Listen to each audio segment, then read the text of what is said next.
Hey y'all, Adam and Jen here with PepperHarrow Farm, and we're back from a little bit of a break. And today we want to talk about, can you start a flower farm in 2023? Yes, you should, and here's why.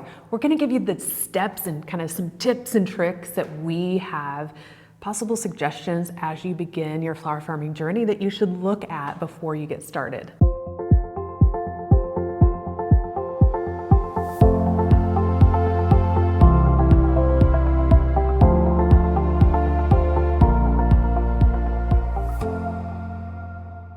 The first suggestion we have is really research your market. Make sure that you have demand for flowers, stalk your competitors, check out local florists, and actually have a little bit of growing experience under your belt too. Those are all really helpful things. We see a lot of people wanting to get into flower farming who have never grown a garden before. We recommend at least just trying to start some seeds and kind of gradually easing into it if you haven't had experience growing a garden before or growing flowers or anything from seed. Ease into it at that point. Don't jump right in and plan on growing 20 acres of flowers. So take your time, really plan it out, do some market analysis and research your marketplace, and really build your knowledge base in learning, right? We actually do cover some of these topics in our book, Small Farm, Big Dreams. We lead off and we give some of these tips and tricks in here. So if you need a backup resource aside from this video, this book is it's a really good source to be able to look at what we've done here. And with researching your market, you want to find your own niche in the flower farming world. You don't want to completely regurgitate what someone else is doing. You need to be your own person and find your own way. Find a specialty crop maybe that nobody's growing. Think about doing edible flowers because that is becoming a huge big hit.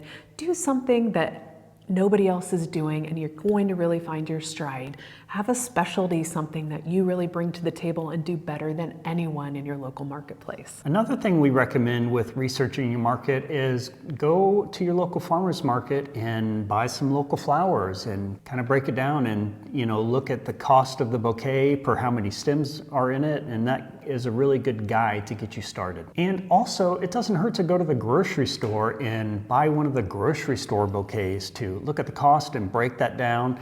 Very different than what we offer as far as local flowers, but it just is a good guide to what the grocery store is offering, how you can differentiate from the grocery store, and as well as learning a little bit about cost. And I say go to local grocery stores who are maybe a little bit more specialized. So go to a place that carries local bouquets. With researching the market, looking at local demand, it's, how many people are in your local area already growing flowers who might be already in the space. And just taking a look at that and understanding how many people you would have to compete with. Even if there are competitors in your marketplace, that's okay. There's still room for you to be able to grow flowers. It's just, to Adam's point, you have to look at some of those niche marketplaces and kind of doing your own thing. And yeah, I wanted to fall back to that because you're talking about local demand. Yeah. There is all sorts of different things that you can do. You don't need to rely on what you see someone else doing. There's a lot of different avenues. Researching your local demand really lets you know what everybody else is doing and really put your mind on the path to what you can do to differentiate yourself from other growers. Yeah, really important. The next thing we highly recommend is creating a business plan. Okay. The deal with the business plan is that it is not a Bible. It is basically a guide for you to help guide yourself along and kind of stick to a plan as you're building out your flower farming business. Definitely what we found, we have zero stuck to our business plan, but it was an absolute great starting point to just give you a frame of reference of what you're looking at as far as running a business. And I would say it was up until year 5 that we were kind of following it along roughly, following along with our plan. We hit year 5 and it was like, we just kind of busted out and started thinking of some new ideas to implement in our business that weren't actually originally in our business plan. So I'd say a 5-year rough guide is what your business plan, what you're going to be looking at. And the other thing to think about with a business plan is you're just doing this for yourself to keep yourself on track. However, the other thing a business plan will help you with is going and getting funding. So if you actually need a bank loan or an investment from an outside funding company of some kind, having a business plan is a requirement to being able to go out and get that funding. So for that reason, we also highly recommend having it. Of course, you can bootstrap your business and do things very cost effectively and grow small, or start small and grow over time and scale yourself. But if you're looking to step immediately out of something like a full-time job into flower farming, then you'll have to go big and go home if that's what your plan is. We kind of eased into it, working full-time jobs on the side and then working flower farming as kind of like a part-time hobby gig. Yeah. And the Small Business Administration has some business planning guides that kind of help you. And part of that is putting together numbers. It seemed really daunting in the beginning, but once I started to make a rough list of okay, the tiller is going to cost this much, seeds will be this much, soil, etc. Again, it is a guide, but it's just good to see those numbers start to be laid out on paper to just give you an idea of where you're headed. Yeah, SBA is a really great resource, and they'll actually give you one-on-one coaching. So utilize as many free and valuable resources as you can possibly access. The other question we get to on kind of creating the business plan, somebody asked us what our initial investment was in year 1 and 2 on seeds, for example. I invested $200 in seeds my first year. And for me, that was like an outrageous sum of money. And every year since then, I've doubled it. And I just feel like it grows over time. But for that $200 investment in seeds right up front in year 1, I had $1,000 of profit, just to kind of give an example of, okay, I put $200 in, I made $1,000, so I made sure to cover my investment cost into my seeds. At that point, because we were starting so small, we didn't have a lot of upfront costs because we didn't have a ton of investment into it beyond our own labor into growing those flowers. And we had a lot more comfort because we were both working full-time jobs, so you stress a little bit less about it. Totally. Now we're both full-time on the farm, so it's whole different level of stress. There you go. No, it's a whole different ball game, having both of our incomes coming full-time from the farm, having a kid in college and 2 other children at home. We have a family to take care of. So yeah, way different ball game. So I'm like, I kind of miss having a full-time job. Just kidding, I don't. No. Now that you have done your market research, you have a rough business plan written out, and you have an idea of what your strategy is going to be, now's the time to figure out, where are you going to grow these flowers? Are you growing them in, 1/4 of an acre in your backyard? Are you growing them on an acre outside, on an acreage? You have to figure out now where these flowers are going to be. And something we did when we moved to this farm, Adam made us walk this farm, the whole property, like at least once a week, I swear. And we didn't make any large moves at all. We had a small garden the very first year. Oh man, and it drove me batty because I was just so ready to like spring forward and like get the garden going and like grow my flowers. And he made us like really be intentional about where we were going to start and plant our flowers. So a few things you need to look for is areas on your property. Ours is actually hilly. We're growing flowers on a slight incline on a hill. So something that's always of concern to us is soil erosion. We don't want to lose this valuable topsoil, so we try to make plans on when to plant so that we have the least impact on soil erosion. But we actually like planting on the side of a hill, a slight incline, because it helps with drainage. We don't have any sitting water on our property. So that's another tip is as you're going around and looking for where you're going to be growing on, if you have any places on your property, in your backyard, on your acreage, wherever, that have standing water after heavy rains, you want to steer clear of those areas. Or if you're going to use those areas, you have to plan around how to drain that water off, or to build raised beds, or to do some hilling techniques where you kind of make little mounds that you grow in. Or you could grow rice.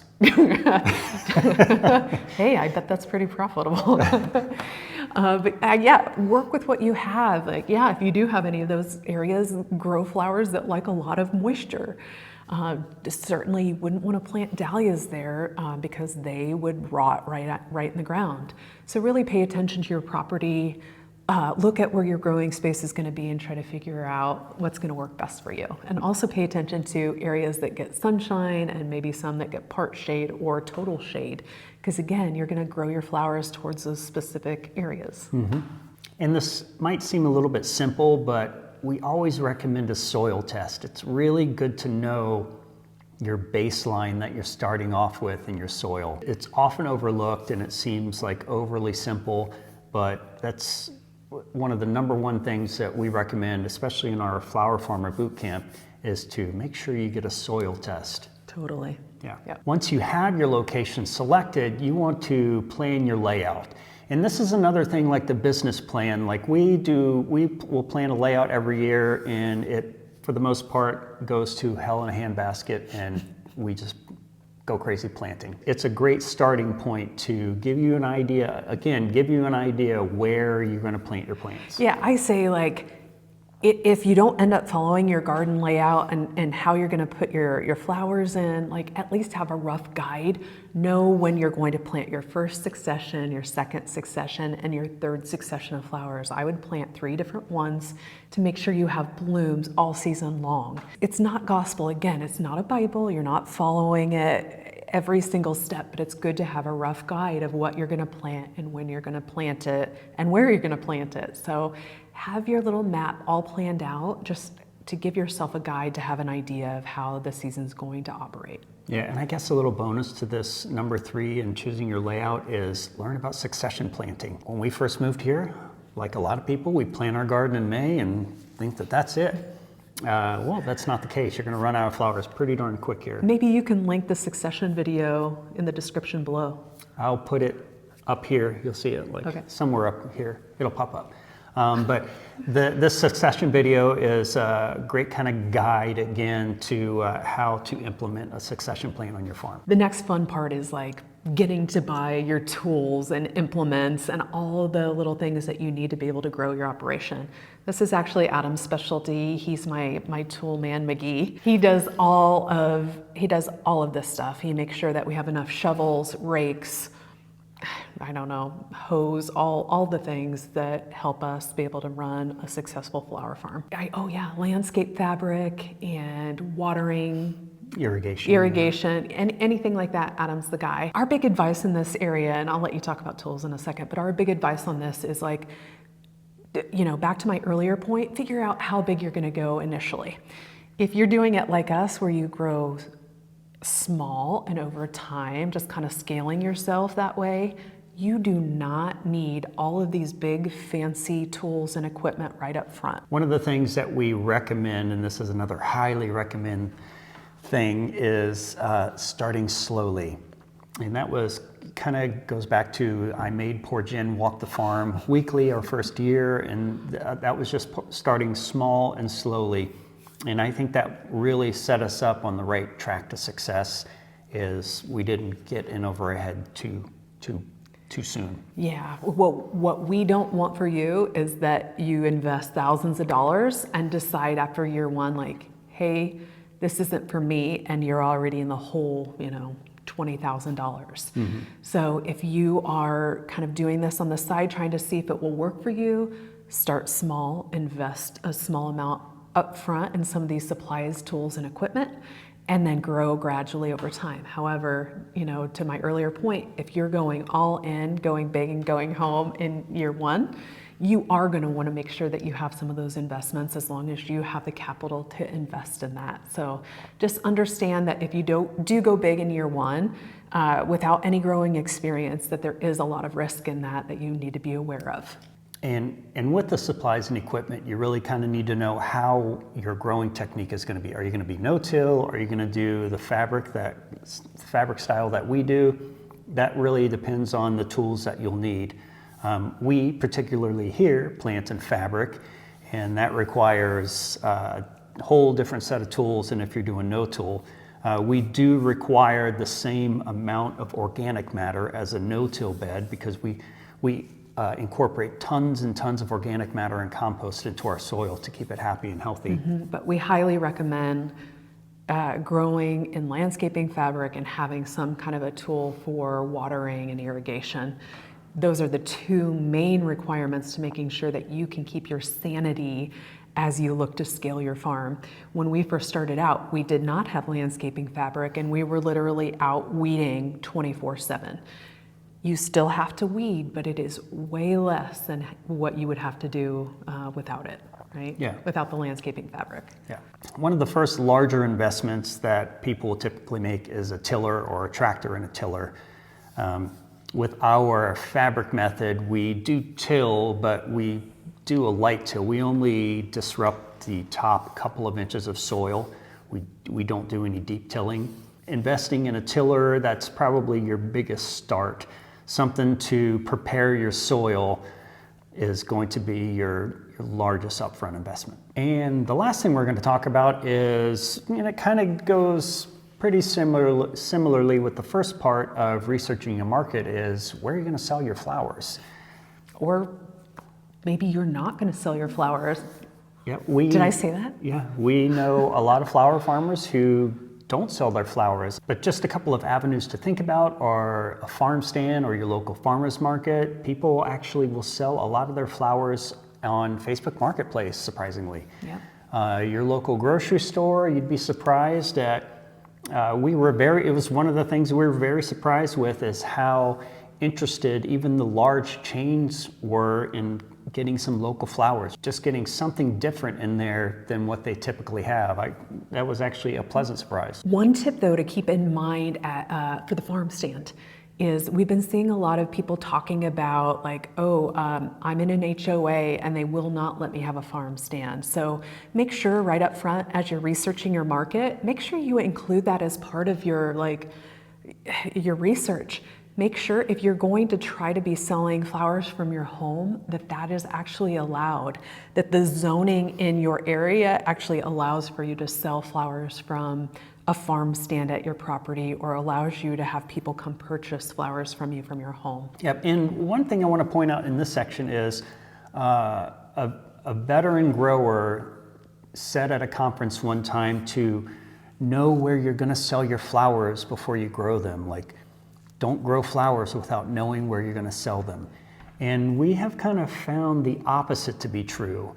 We grow more flowers than we know what to do with. We want to make sure that we always have an abundance to sell, because I'm fairly confident that we can sell our flowers. They're beautiful. It's a pretty easy sell selling flowers.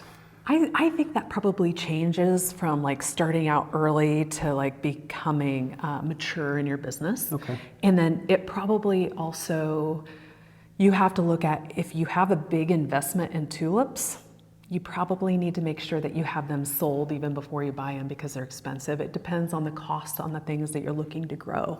So like any bulbs, tulips, ranunculus, anemone, stuff like that. Yeah, very expensive investments. And expensive stuff, I would make sure that that was sold even before I grow it. However, stuff that I start from seed, it's like, whatever. Of course, it's not free, but it's very inexpensive compared to making investments into things like that. So yeah. So I guess this goes both ways. it can go both ways, but when I was speaking about that, I'm thinking of the cheap things like zinnias, like that's easy. A pack of 1,000 seeds of zinnias is super cheap compared to 1,000 tulip bulbs. Yeah, so. But fundamentally, I agree with that statement. Like, I only care about like selling the things that are really expensive, but the things that are a little bit more inexpensive, like zinnias and things like that, I'm not as worried about like if they sit out in the field and nobody cuts them.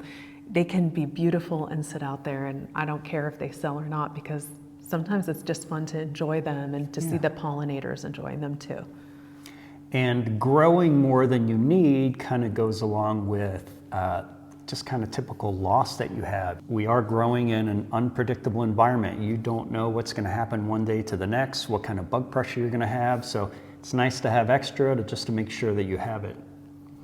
I'd hate to grow one zinnia and need one zinnia and it gets chewed up. Yeah, exactly. Grow an abundance. If you want to see a video of how we do our farmers market setup, You can link it above. Yeah, above here somewhere. You can see how we do our farmers market setup and how we really make our setup shine.